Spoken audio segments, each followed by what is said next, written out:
오늘은 추수감사주일이죠. 특별히 우리 청소년부 우리 친구들과 함께 이렇게 한 마음으로 예배 드릴 수 있어서 너무 기뻐요. 여러분 혹시 들어오실 때 보셨나요? 우리 청소년부 친구들이 이제 그린 그림과 또 하나님께 올린 손편지들과 이런 것들이 바깥에 잘 장식되어 있습니다. 여러분 나가실 때 한번 보시고요.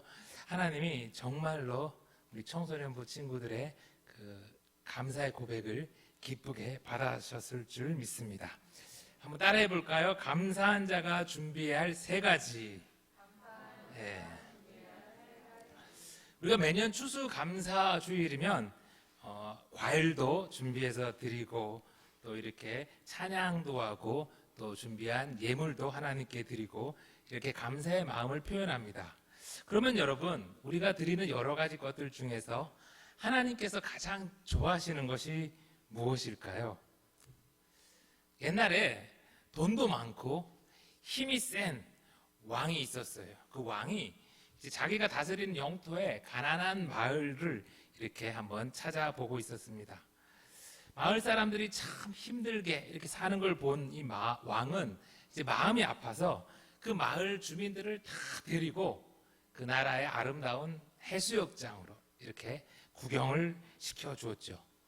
평생 한 번도 바다 구경을 해보지 못한 마을 사람들은, 특히 그 아이들은 너무나 신이 나서 아주 해변에서 즐겁게 놀았습니다. 마침 왕의 아들도 그 행차에 함께 따라 나서서는 마을 주민들과 함께 재밌게 물놀이를 즐겼죠. 그런데 이를 어쩝니까? 갑자기 한 아이가 그만 파도에 휩쓰여서 점점 깊은 바다로 떠내려가는 거예요. 그런데 안타깝게도 그 마을 주민들은 각자 노느라 정신이 바빠서 그 아이가 바다에 빠져 죽어가는 것을 보지 못했어요. 오직 그때 함께 간 이 왕자님만 그 아이가 살려달라고 울부짖는 그 소리를 들었죠. 아이는 점점 바다에 빠져가고 그 모습을 지켜보던 이 왕자님은 마침내 저 아이를 살리기로 결심하고 깊은 바다로 뛰어듭니다. 그리고 힘을 다해 그 아이를 건지죠. 그런데 그만 그 아이를 살리느라 온 힘을 다 써버린 그 왕자님은 바다에서 빠져 돌아오지 못하고 말았어요. 그 모습을 왕도 마을 주민들도 다 지켜보았죠. 모두가 깊은 슬픔에 잠겼습니다. 그러나 너그러운 왕은 마을 주민 누구도 탓하지 않았어요.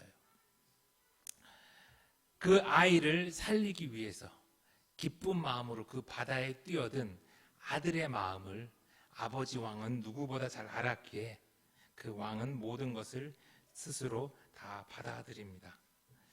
왕이 돌아가고 마을엔 다시 평안이 찾아왔고 마을 주민들은 이제 다시 열심히 농사 일을 했죠. 그리고는 해마다 이제 그 농산물을 수확할 때가 되면 마을 사람들은 모여서 자기의 아이를 살리기 위해서 그 희생되었던 왕자를 기억하며 조금씩 그 소출을 모아 왕께 드렸어요. 그리고 다른 마을의 사람들에게도 왕의 아들이 자기 마을에 그 아이를 살리기 위해 죽었다는 그 이야기를 전하기 시작했습니다. 여러분, 아들을 희생시킨 그 왕에게, 아무것도 부족한 것이 없는 왕에게 우리가 과일을 가져다 드리면, 우리가 수확한 농산물을 가져다 드리면 과연 그 왕에게 우리가 도리를 다 한 것일까요? 우주를 다 가진 왕에게 우리가 가진 돈의 일부를 드린다고 그 왕이 너무너무 기뻐할까요? 만약 제가 왕이라면 뭘 가져오는 것도 좋지만 무엇보다 내 아들의 고귀한 희생을 잊지 않고 기억하고 기념하는 것을 제일 기뻐할 것 같아요. 과일이건 돈이건 노래건 그림이건 기억하고 기념하면서 감사의 고백을 하는 것을 왕 대신 우리 하나님은 가장 좋아한다는, 기뻐하신다는 것이죠. 그리고 나아가 자기 백성을 살리기 위해 죽은 아들의 희생을 그 백성들이 이웃 동네에 만나는 사람들에게 전하고 알리는 것을 정말 기뻐하지 않으실까요? 그리고 무엇보다 물에 빠져 죽다가 살아난 그 아이가 이제 잘 자라서 그 왕자의 은혜를 고마워하고 감사하며 왕자가 나를 대신해 죽었다고 그렇게 전한다면 그야말로 가장 기쁘지 않을까요? 그런데 성도 여러분, 바로 그 마을에서 물에 빠져 죽어가던 아이가 저이고요, 여러분입니다. 예수님이 우리를 살리기 위해서 대신 십자가에 달려 죽으셨죠. 그래서 우리는 추수할 때가 될 때마다 우리에게 한 해 동안 베푸신 은혜를 감사하면서 또한 우리에게 과일과 농산물과 비교할 수 없는 영원한 생명을 주신 하나님께 감사하는 것이죠. 여러분, 오늘 사도 바울은요, 내가 어떻게 살아야 내게 영생을 주신 하나님께 가장 감사할 수 있는지, 나를 위해 십자가에 죽으신 예수님의 은혜를 조금이라도 갚을 수 있는지를 잘 알았어요. 그래서 과일을 드리기도 돈을 드리기도 하지만 바울은 하나님을 기쁘시게 하기 위하여 더 열심히 살기로 결단했는데, 그건 바로 예수님이 나를 위해 십자가에 죽으셨다는 그 진리를, 복음을 전하기로 한 것이죠. 그래서 바울은 다메섹 도상에서 예수님을 만난 후로는 이제는 과거와 완전 다른 삶을 살게 됩니다. 오직 복음을 전하기 위해 달려가죠. 그리고 죽을 때까지 그 사명을 다 완수하죠. 그러면 여러분, 이제 우리가 말씀을 통해서 바울은 어떻게 예수님의 은혜를 갚고 하나님을 기쁘시게 하는 그 삶을 살았는지 오늘 말씀을 통해서 다시 한번 보겠습니다. 먼저 감사한 자가 준비할 첫 번째는요, 21장 37절부터의 말씀입니다. 한번 들어보세요. 바울을 데리고 영내로 들어가려 할 그때에 바울이 천부장에게 이르되 내가 당신에게 말할 수 있느냐? 이르되 내가 헬라 말을 아느냐? 우리 청소년 여러분, 한국에서 학생으로 살아가는 게 참 힘들죠. 누가 그러더라고요. 우리 한국에서 학생으로 사는 게 참 힘든 것 같다고. 정말 공감합니다. 수학은 사는데 별 필요 없는 것 같은데 왜 그렇게 많이 공부를 해야 되는지, 또 선행을 안 하면 왜 안 되는지, 영어는 왜 또 그렇게 쓸데없는 단어들까지 많이 외우고 그렇게 우리를 힘들게 하는지, 내가 좋아하지도 않고 사는데 별 도움도 안 되는 그런 부분들까지 해야 할 공부가 너무 많습니다. 그래요, 안 그래요? 그렇죠? 여러분, 3차 전도 여행을 마치고 예루살렘에 도착한 사도 바울은요, 그곳에서 오해하고 흥분한 유대인들에 의해서 성전 밖에 끌려나가 맞아 죽을 뻔합니다. 그러다가 간신히 맞아 죽기 직전에 예루살렘의 치안을 담당했던 천부장의 도움으로 겨우 목숨을 건져요. 그리고는 그 천부장의 도움으로 자신을 때리고 죽이려 했던 유대인들에게 복음을 전하게 되는 엄청난 기회를 얻게 됩니다. 여러분, 이게 어떻게 가능했을까요? 얼마 전까지 나를 돌로 때려 죽이려 했던 사람들인데 말이죠. 방금 우리가 읽은 그 37절의 말씀대로 바울이요, 천부장에게 유창한 헬라어를 말했기 때문이에요. 바울은 로마의 시민권자입니다. 로마의 시민권자는 로마의 군인들이 함부로 할 수 없는 사람이에요. 그런데 바울이요, 맞고만 있을 때 유창한 헬라어로 천부장에게 내가 당한 이 상황을 말하지 않았다라면 아마 바울은 억울하게도 그 구타당한 몸으로 밤새 로마의 그 유치장에 밤새 갇혀 있었을 거예요. 얼마나 고생이 심했겠어요. 그런데 바울은 자기의 자신의 상황을 유창하게 헬라어로 천부장한테 말할 수 있었기에 천부장의 도움을 받을 수 있었습니다. 그리고 22장 1절부터 계속해서 한번 볼게요. 부형들아, 내가 지금 여러분 앞에서 변명하는 말을 들으라. 그들이 그가 히브리 말로 말함을 듣고 더욱 조용한지라. 이어 이르되. 천부장의 도움으로 유대인들에게 이렇게 연설할 기회를 얻은 바울이 유대인들에게 연설을 시작하는데요. 이번에는 무슨 말로 했다고 합니까? 보세요. 히브리 말로 연설을 한 거예요. 여러분, 그동안 유대인들은요, 이 바울이 거짓으로 그 아시아에 있는 유대인들을 선동해서 율법은 다 쓸모없으니 버려라, 모세를 떠나라, 그렇게 율법을 폐기하라고 가르치는 자로 오해하고 있었어요. 길리기아 다소 출신이니까 아마 바울은 이방인이겠구나, 그렇게 생각하고 있었던 것이죠.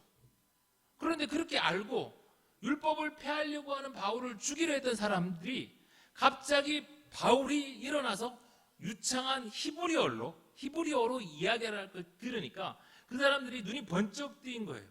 깜짝 놀라서 다 주목해서 바울을 쳐다보게 된 것이죠. 여러분, 바울은요, 헬라어도 능했고 히브리어도 능통했어요. 바울의 이 유창한 언어가 분명히 이 위기의 순간에 큰 도움이 되고 있어요. 그런데 바울은요, 헬라어와 히브리어 이 두 가지 언어에만 능통했던 것이 아니었어요. 3절에 계속해서 볼게요. 나는 유대인으로 길리기아 다소에서 났고 이 성에서 자라 가말리엘의 문화에서 우리 조상들의 율법에 엄한 교훈을 받았고 오늘 너희 모든 사람처럼 하나님께 대하여 열심히 있는 자라. 바울은요, 길리기아 다소라는 곳에서 태어났습니다. 거기는 분명히 유대인들에게는 저 먼 이방 땅이었어요. 그런데 자신도 여러분들과 같은 유대인이라는 거예요. 그리고 가말리아의 문화에서 엄격히 훈련받은 바리새인이라고 이야기합니다.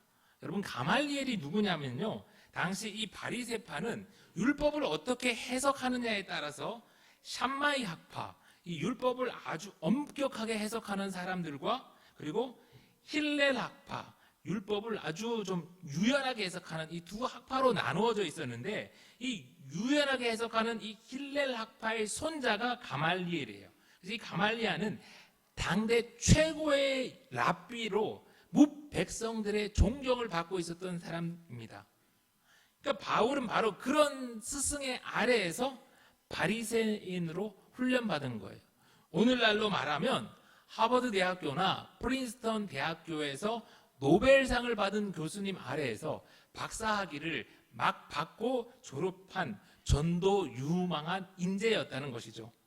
그러니까 예수님 만나기 전에 이 바울이 예루살렘에 있는 대제사장으로부터 위임장을 받아서 예수 믿는 사람을 잡아 죽이려 다닐 수 있었던 것이고, 급기야 스데반을 앞장서서 돌로 때려 죽일 수 있었던 것이죠. 바울이 내가 그런 능력과 그런 학벌과 그런 배경을 가지고 있었다는 것을 언급하니까 바울이 율법을 폐하러 온 것으로 생각했던 그 유대인들이 다 이제 오해가 풀리면서 바울을 향한 이목이 집중되었던 것이죠. 여러분, 사도 바울이 그 옛날에 헬라어나 히브리어를 어린 시절 배웠을 때 이게 내 생명을 구하고 내가 복음을 전하는데 도움이 될 줄 상상이나 했겠습니까? 나중에 커서 유능한 학자가 되고 내가 잘 먹고 잘 살라고 배웠겠죠. 그리고 가말리아의 그런 아래에서 바리새인으로 율법을 열심히 배웠던 게 오늘 복음을 전하는데 이렇게 큰 도움이 될 줄 상상이나 했겠어요. 그런데 바울이 과거에 배웠던, 익혔던 그 모든 것들이 오늘 복음을 전하는데 큰 도움이 되고 있다는 거예요. 여러분, 감사한 자가 준비할 첫 번째는요, 복음을 전하기 위한 능력을 갖추는 것입니다. 그래서 공부하라는 거예요. 그래서 미래를 준비하라는 거예요. 나 혼자 잘 먹고 우리 가족 잘 살게 하기 위해 공부하고 능력을 갖추는 것이 아니라 하나님 나라를 위해서, 복음을 전하기 위해서 기회가 있을 때 영혼을 살리기 위한 능력을 갖추라는 것이죠. 그러면 오늘 바울처럼 여러분이 애쓰고 준비한 그 모든 것들이 천하보다 귀한 한 영혼을 살리는데 쓰일 것입니다. 나만을 위한 공부가 아니라 생명을 살리기 위한 준비라고 생각하고 그게 무엇이든 열심히 갖추는 우리 예수생명의 가족들 다 되기를 소망합니다. 이제 감사한 자가 준비할 두 번째 21장 30절부터입니다. 온 성이 소동하여 백성이 달려와 모여 바울을 잡아 성전 밖으로 끌고 나가니 문들이 곧 닫히더라. 그들이 그를 죽이려 할 때에 온 예루살렘이 요란하다는 소문이 군대 천부장에게 들리매 그가 급히 군인들과 백부장들을 거느리고 달려 내려가니 그들이 천부장과 군인들을 보고 바울 치기를 그치는지라. 유대인들이 바울의 말을 이렇게 귀담아 들었던 이유는 바울이 유창한 히브리어로 연설하고 또 그가 바리새인이고 같은 유대인이었기도 때문이기도 하지만, 또 한편 불과 직전까지 유대인들이 바울을 돌로 쳐 죽이려고 했던 과거가 있기 때문이죠. 1996년에 이제 군대에 들어간 저는요, 모든 기초 훈련을 다 마치고 강원도 양구라는 한 곳에 자대 배치를 받고 갔어요. 자대 배치를 받은 첫날 이제 더블백이라고 하는데요, 훈련병들이 이 큰 백에다가 필요한 것들을 다 짊어지고 군대에 이제 들어가는데, 이제 네모반에서 그 더블백을 이제 선임병들이 이렇게 풀어본 거예요. 그런데 그 가방 안에서 영어로 된 성경책이 나왔어요. 제가 이제 논산훈련소 훈련을 마치고 부모님께 이제 성경책 보고 싶다고 갖다 달라고 했더니 갖다 주신 거예요. 그런데 이제 선임병들이 이제 그걸 보고는 이 신병이 빠져가지고 군대 영어 공부하러 왔다고 첫날부터 저를 보일러실을 지하로 끌고 가더니 1시간 동안 두들겨 패는 겁니다. 하늘이 노래지면서 2년 동안 군생활 어떡하나 깜깜했어요.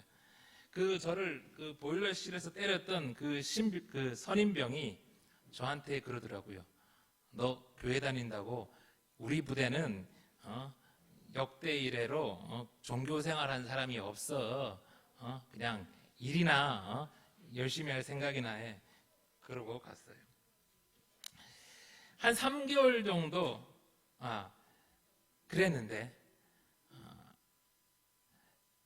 한 3개월 정도 여러분 저 혼자 내무반에서 이렇게 예배를 드리게 되었습니다.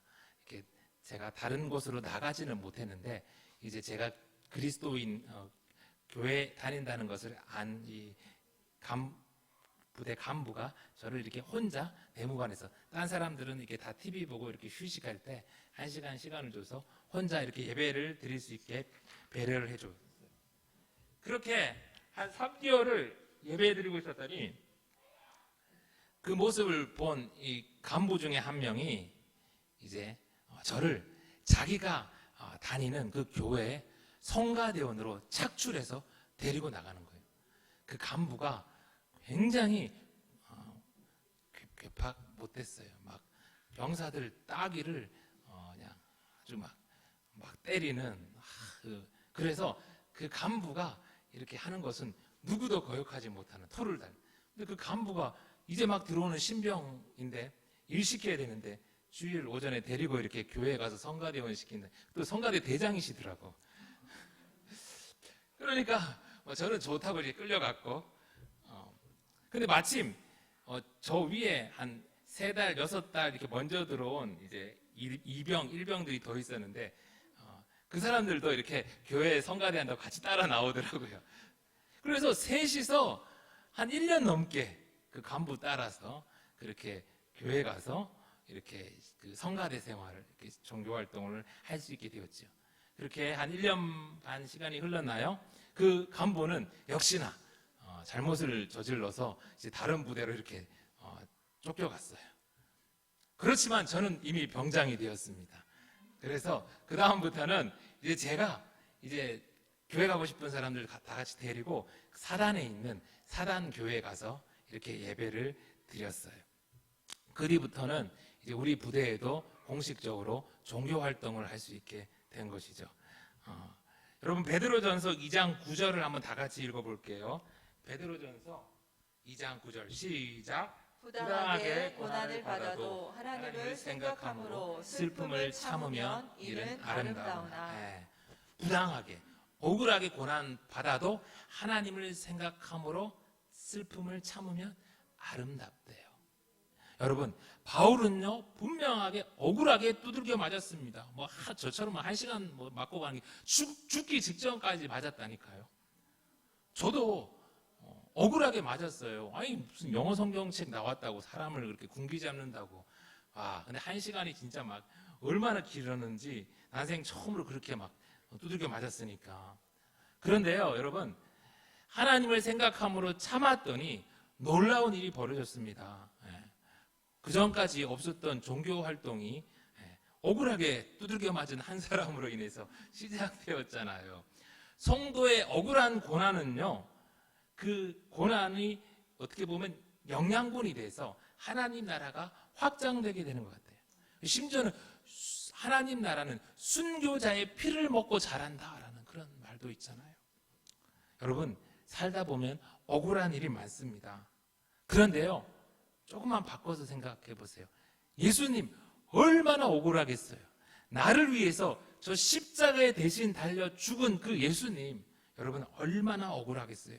그러니 여러분 억울하실 때 나의 고난으로 인해서 예수님의 복음이 전해지고 하나님 나라가 확장된다는 것을 기대하면서 우리 오늘의 고난을 슬픔을 참아보고 이겨봅시다. 아멘.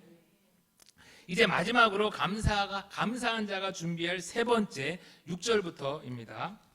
가는 중 다메섹에 가까이 갔을 때에 오정쯤 되어 호련히 하늘로부터 큰 빛이 나를 둘러 비치매 내가 땅에 엎드려져 들으니 소리있어 이르되 사울아 사울아 내가 왜 나를 박해하느냐 하시거늘 내가 대답하되 주님 누구시니까 하니 이르시되 나는 내가 박해하는 나사렛 예수라 하시더라. 여러분에게 만약 누군가에게 복음을 전할 수 있는 기회가 주어진다면 여러분은 어떻게 전할 것이에요? 예수님은 2000년 전 이스라엘 땅에서 태어나셨고 유대인으로 3년간의 공생의 생활을 하셨으며 십자가에 죽었지만 3일 만에 부활하셨습니다. 네, 이렇게 물론 전할 수도 있죠. 복음에는 예수님의 오심, 죽으심, 부활하심, 다시 오심 들어가야 돼요. 그 진리를 전해야 합니다.